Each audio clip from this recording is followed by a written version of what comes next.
Morning, everybody. Is it still morning? It's nearly afternoon. So good morning. Thank you all for coming and joining us for this session on Pre-reg is vanity and attendance is sanity. Those of you who work in events or in profit and loss will understand the play on words there. I'm going to start off by introducing you to our panel, who are all wearing headphones because otherwise they can't hear a word I'm saying. So apologies. And I'm going to put headphones on in a minute so that I can hear them. So if you'd like to start with Sarah. Hi, I'm Sarah Palmer. I'm the Marketing and Conference Director for the guest portfolio at Tarsus Group. Can you tell us about your shows and regions that you work in? Sure. So I look after the education portfolio guests. We work in emerging markets, so Indonesia, Mexico, Turkey, Africa, Dubai. So yeah, a large part of my role is travelling and engaging with the audiences in those markets. She's just got back from Nigeria. Diane. Hi, my name's Di Little. I am a freelancer who's worked in events for more years than I care to mention.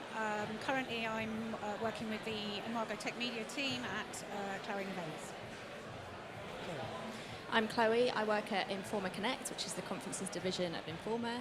I'm portfolio marketing manager there, and I look after about 20 paid-for conferences over the year, and those are based worldwide. You and Helen. And I'm Helen. I work for Read Exhibitions on the London Book Fair and International Jewellery London. Typically we're welcoming about 25,000 attendees, so it's a big registration project. Excellent. Well, thank you very much. So as you can tell, our panel are all very well qualified to be here. As for me, I work for Gleanin, but I'm an ex-event marketer and an ex-event organiser myself. I've worked at various organisers, most of which don't have the same name they had when I worked at them, which is how old I am. But for the last 3 years, I've been Head of Customer Success for Gleanin. And that's the reason that I'm here today, because we have some particular insights into the art or the practice of converting people to verified attendees at your events. So if you don't know Gleanin, very simply we are referral marketing software. So we encourage your registrants, when they register for your event, to tell their contacts that they're going and to invite them to come with them. And at a very simple level, we just simply bolt onto your registration form. So we work with Visit and Eventry and everybody else. Visit provided the water today, by the way, and made me say I had to give them a plug. So thank you, Visit, for the water today. So we work with all of the registration companies, and we plug into the registration flow with all of these and with all of these organisers, getting your word of mouth marketing about your show. So what that means is we work with a lot of registrations. So we've processed over 4.5 million registrations in the last 3 years or so, with lots of different organisers, including these lovely people here, and in lots of different regions. So as I say, we work with Sarah in Indonesia and in Dubai and in all kinds of places. So we've got global reach on lots of different kind of size shows. So we've got some unique insights. So just quickly on the GDPR front, because everybody talks about that when they're here. We are a data processor, we're not a data controller, so we process your data for you, but we don't keep it. But what it means is that we have some really unique insights on aggregated data across all of those 4.5 million registrations. What we also do is after the show we get the attendee badge codes, we deduplicate them against your full reg list, and we can tell you what the conversion rate was. So we've got some really unique insights into conversion for your shows. So what we've learnt is that there's a lot of disparity. So I'm going to ask you in a minute what you think you should be getting, and then we'll have a look at some of the other things. But conversion varies a lot across different regions, but, and this is the sales pitch, it's generally higher amongst people who've been referred to the event by someone else. So, sorry, you can't really see this, but we've got a quick bit of audience participation if you've got it on your phones. So before we reveal the stats, it would be interesting to know what you think would be a good conversion figure from registration to verified attendee on a free-to-attend event. So we'll give it a minute to put that in there, and then we'll see whether you are... So the options are above 30, above 40, above 50, or above 60. can see you all doing it. Nothing's happening yet. Event tech. There we go. So, so 50% of you think above 50. Oh, only 7% of you think above 60. So, not feeling too confident about that. Well, I can reveal that. Oh, it's still just moving now. Is it going? So that is the. Sorry, it'll catch you up in a minute, ladies. Sorry, you can't see it on your. There you go. So, the average figure that we've seen across all of the shows that we work on, and I mean, as you can see, that's over 3,500. So I said 4.5 million. We do lots of paid events as well. So this is just on the free to attend events where we look at the conversion more. So on nearly 3.5 million registrants across the piece, the average conversion rate is about 50.9%. So if you are beating that, well done. If you're beneath that, that might be because of where you're running your events, or there might be some other factors, so we can look at that. So the picture changes when you look at the geographical breakdown for the different regions. So the UK is just under 50%, but Europe is up at over 60%. And as I'm sure Sarah will be able to testify in a minute, the Middle East is a lot tougher. That's down at 34%. So there's quite a lot of variations between the different regions. But when you look at when someone's been recommended, so because Gleanin tracks all of your registrants and we know who's referred the event and who they've referred it to, typically amongst referred visitors, people who've been recommended by somebody else who's going to the show, it's like 54.7% across the piece. So fairly significantly higher. So you could move the bar on the kind of final attendance numbers you're getting based on using referral marketing. Again, the breakdown varies across the different regions. So Europe, it's pretty high. Everywhere's up there. So it's better wherever you are. If you are getting your visitors or your registrants referring the event, that's when you're going to get better results for your show. And then if you can reach out to them again and do post-reg campaigns, which Gleanin can do, we're over there, come and see us afterwards, then you can push that number even higher. Anyway, so that's sort of the picture. So you can, there's lots that you can do to improve your engagement with your registrants and get them referring the event, and that will deliver more visitors to your show. So those are the takeaways, but let's get our panel's view on some of this. So Sarah, as we've already established, you work on lots of shows around the world. What's your experience of the different regions and the challenges that you face with conversion? Yeah, so there's a great amount of difference we find in different countries. So typically on guest to buy, we're about 46% conversion rate, which is pretty good for the Middle East.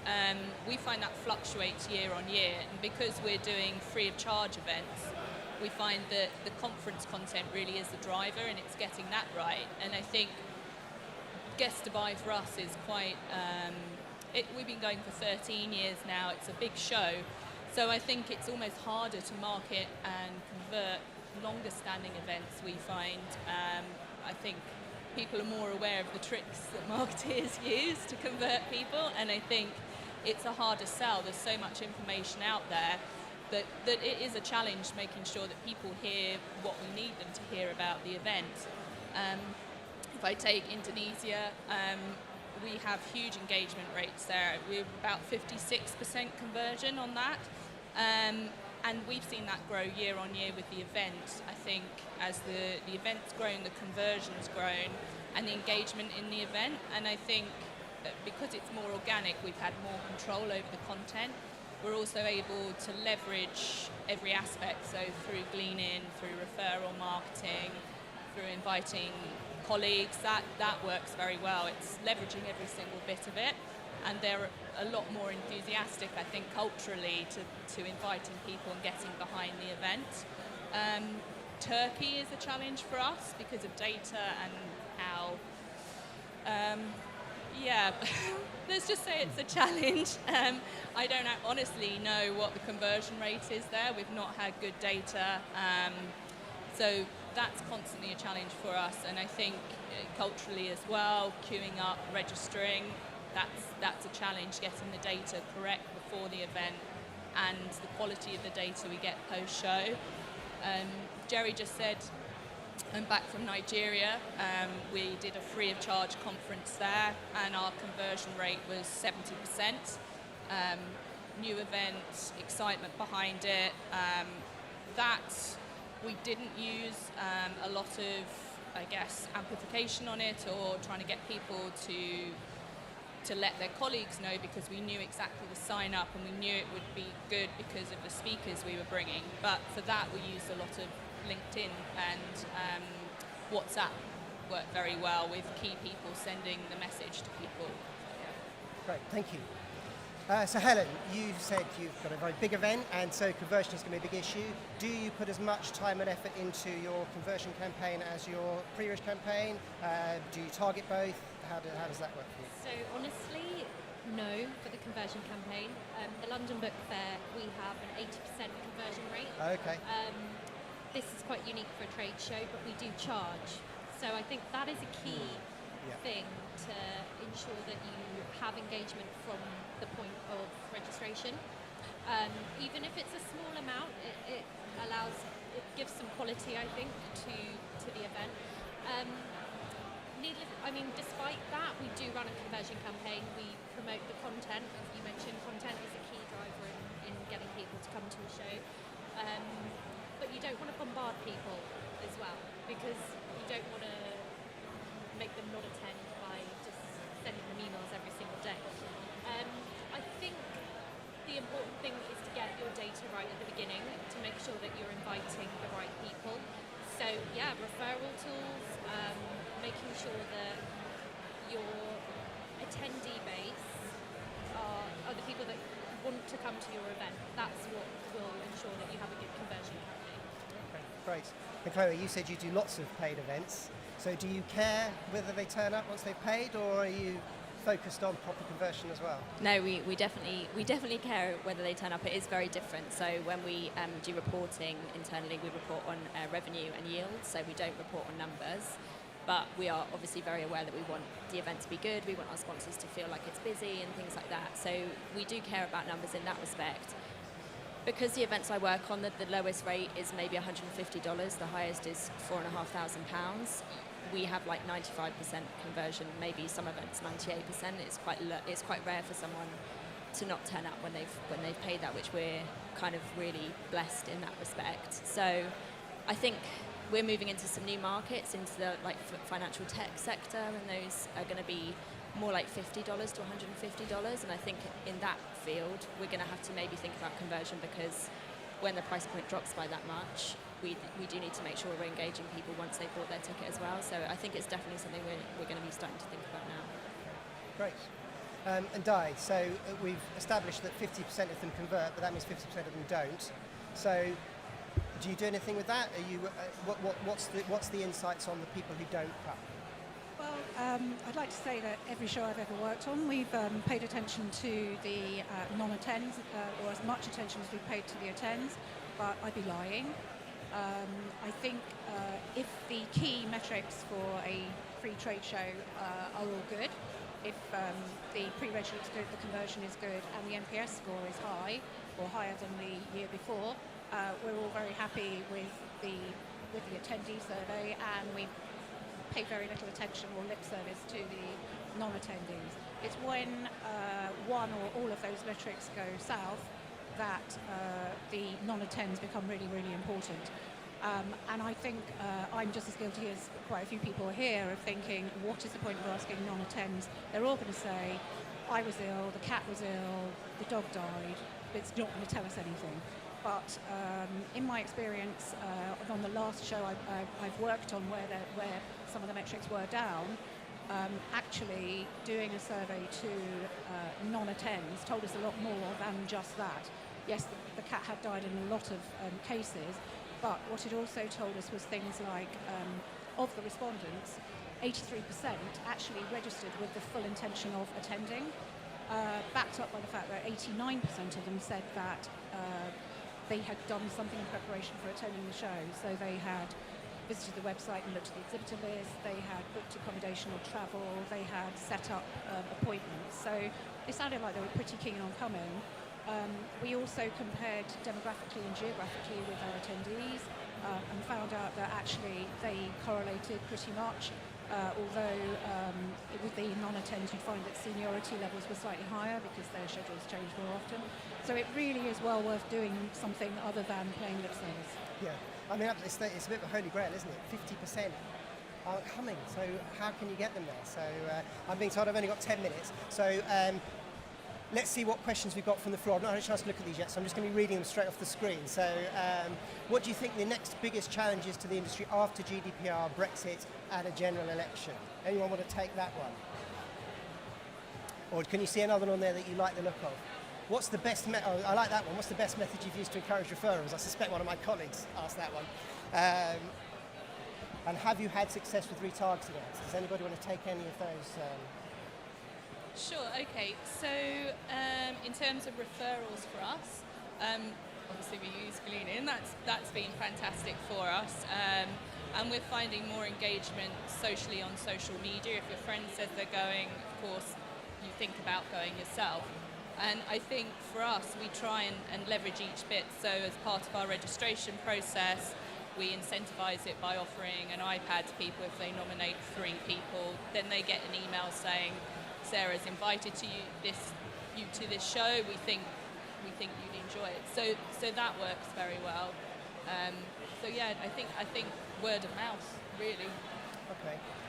Anybody else want to pick up on that? Yeah, we always want more word of mouth. It's always a great channel that we're all trying to leverage, but however we can. And yeah, to Sarah's point, incentives work brilliantly. And I also think just on that kind of referrals, it's identifying from your speaker panels, from your sponsors maybe, kind of like friends of the event that you're working on. Maybe you're looking for kind of influencers. We worked on one of the fintech ones in America recently, and we got this guy on board who was a speaker, and he had over a million followers on Twitter. And just getting him to be behind us and talk about it on Twitter even a few times just really massively helped in getting the word of mouth out there bigger. So looking for influencers, I think, for your events as well is key. Great. We also work really closely with our exhibitors and very, very proactively encourage them to promote the fact that they're going to be at the show to their audiences as well, because it's not just about us getting the audience there, it's about them. And how does that work? Do they engage well? Do you struggle with that? In pockets. At our most recent show, some of them took it very, very seriously for not a massive incentive, but there was a lot of healthy competition going on. But others are less likely to do it. But our show's in the tech space, so they could be doing a show every 5 minutes, so it's very difficult. We do the same with the jewellery exhibition. Our exhibitors are very active in terms of inviting their audiences. So it's just exactly what everyone else has said. Using your network, using your media partners, as well as the referral tools that you can build in at registration, just to kind of do the work for you. So. Yeah. I can see there's a question specifically to you, Di. How many non-attendees responded to your post-show questionnaire? We've tried this before and had hardly any.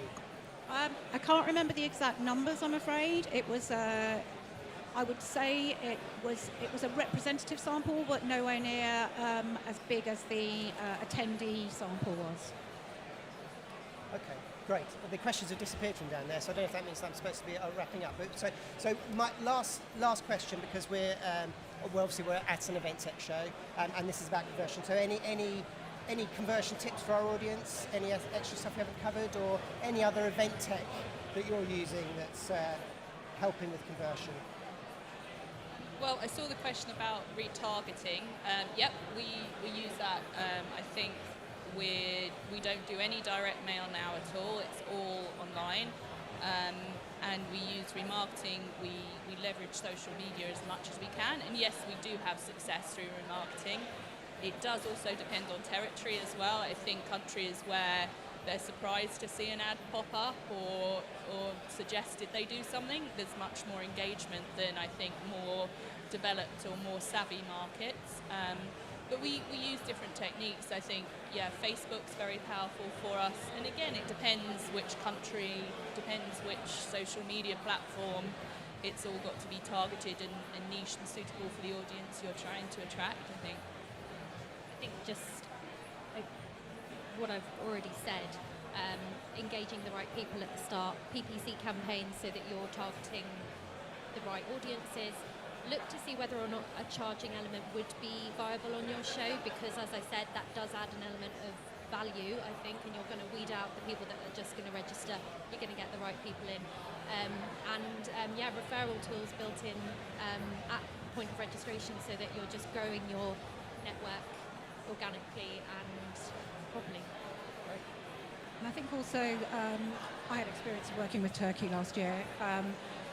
Understanding your local market as well, because we ran a lot of poster campaigns, we ran a lot of shop-to-shop drops and things like that, which I thought were a crazy idea, but actually which worked really well in the area. Yeah. I mean, so, and our experience is in emerging markets, mobile usage is so much higher in Africa and Asia, and so things like WhatsApp are just absolutely flying at the moment for spreading the word. So those are the kind of things you can be thinking about. All right, well, thank you very much. Would you mind putting your hands together and thanking our panel for their time today? Thank you, everybody.